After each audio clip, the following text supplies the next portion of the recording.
Dans le communiqué de la CFDT, vous avez dénoncé une manipulation des faits de la direction. De quel fait est-ce que vous parlez? Alors la manipulation des faits, elle vient du principe que Tupperware a une structure juridique qui lui permet de mettre une croix sur le site français plutôt que par exemple le site belge. Et dans plein de pages du livre 1 ou du livre 2 qui nous ont été présentés dans la réunion, on n'a pu avoir que de cesse de relever tous les points contradictoires qui nous permettent effectivement de penser à une manipulation pour la fermeture de site. C'est-à-dire qu'ils mentent en disant que l'usine est pas assez productive. Ce serait quoi leur raison? Alors effectivement, ils nous expliquent que l'entreprise n'est pas assez productive. Nous, on a noté effectivement une hausse du chiffre d'affaires de 2,25% sur le site qui est celui-ci.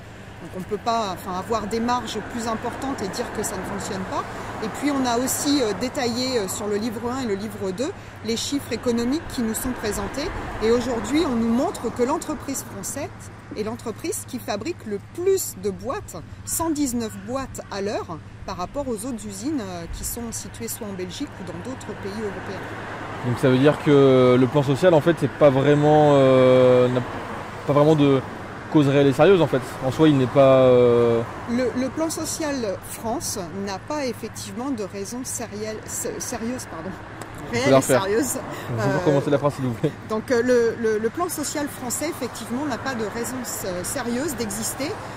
La structure juridique aurait été différente, c'est-à-dire que la structure française n'aurait pas été une filiale de l'entreprise belge. On aurait peut-être assisté à un déroulement différent de l'évolution économique et de l'orientation économique de l'entreprise Tupperware. Vous avez aussi parlé du fait que l'entreprise pouvait ou non trouver un repreneur. À votre avis, à quel point est-ce qu'ils sont sérieux quand ils disent qu'ils en cherchent un?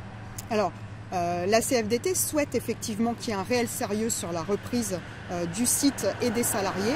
Aujourd'hui, on peut se poser beaucoup de questions sur la réelle volonté de l'entreprise d'accepter un repreneur, de laisser une usine vierge de toute machine, puisqu'on sait très bien que ce n'est pas le procédé Tupperware qui restera ici sur place, de partir avec le procédé et les machines, de laisser 235 salariés qui ont plus de 20 ans d'expérience et de ne pas mettre en avant effectivement un reclassement spécifique dans le livre 1 et le livre 2, puisqu'on nous parle tout de suite d'indemnité de licenciement et non de reclassement. Est-ce que vous pensez que le fait que la direction ait choisi plutôt de fermer l'usine France que Belgique, ce serait lié à des conditions de plan social plus faciles depuis les ordonnances de la loi travail?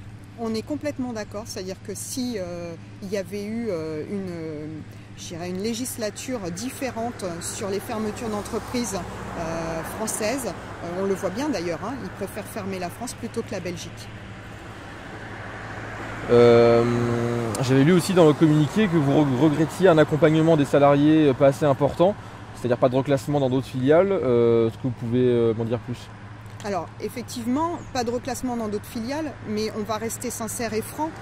Aujourd'hui, vous avez 235 salariés qui ont une moyenne d'âge de plus de 50 ans, avec 28 ans d'expérience ici à jouer les tours, des familles installées. Vous ne pouvez pas demander à des personnes de délocaliser une famille de salaire sans être sûr de retrouver quelque chose de correct pour la famille dans un autre pays. C'est un peu compliqué.